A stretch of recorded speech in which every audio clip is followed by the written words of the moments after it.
This video will cover installation of the SolarEdge Nexis Battery and Link.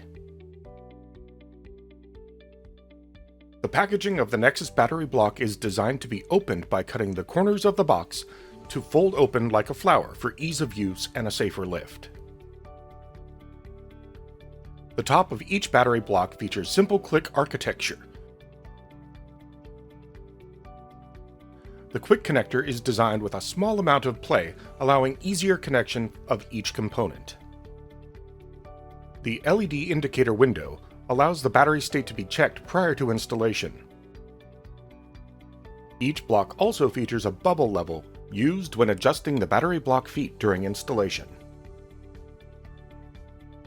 And if for any reason you need to disconnect a battery block, back off the simple click screws on either side with a hand tool, making sure to screw back in prior to reinstallation.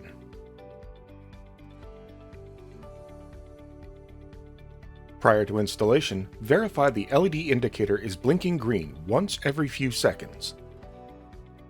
Handles and feet for the battery blocks are packaged along with the battery link. Install the battery block feet on the bottom of the first block.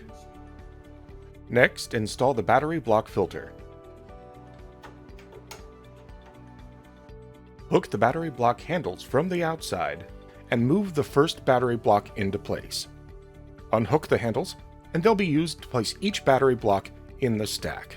Verify installation distance from the wall using the wall bracket go, no-go indicators as a guide. In this case, there's a 4-inch concrete footer we'll need to use strut to gap.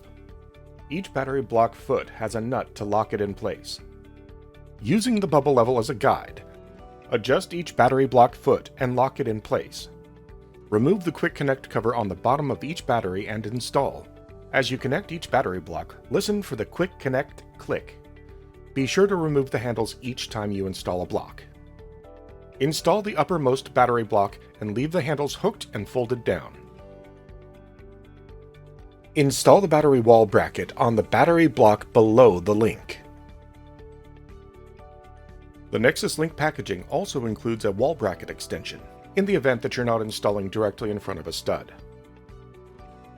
Remove the Link Quick Connect cover. Install the Nexis Link, making sure you hear the simple click connectors engage. Before opening the Link, verify the rotary switch is in the off position.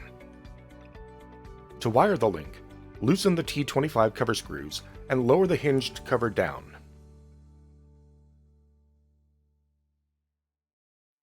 The Link features DC conductor wiring channels on either side of the unit to guide conductors forward.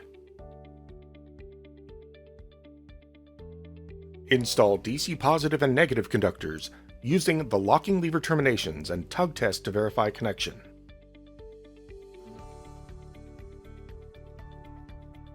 If you're using the left DC conduit entrance, there's a wiring channel in the upper part of the chassis that you can use to pass through conductors.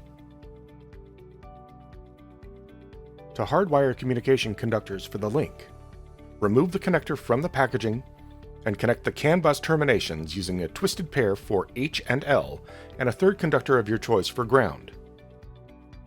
When wiring communications for the inverter, install your conductors for L, H, and G. After wiring the Link, close the hinged cover, being sure not to pinch any conductors when closing.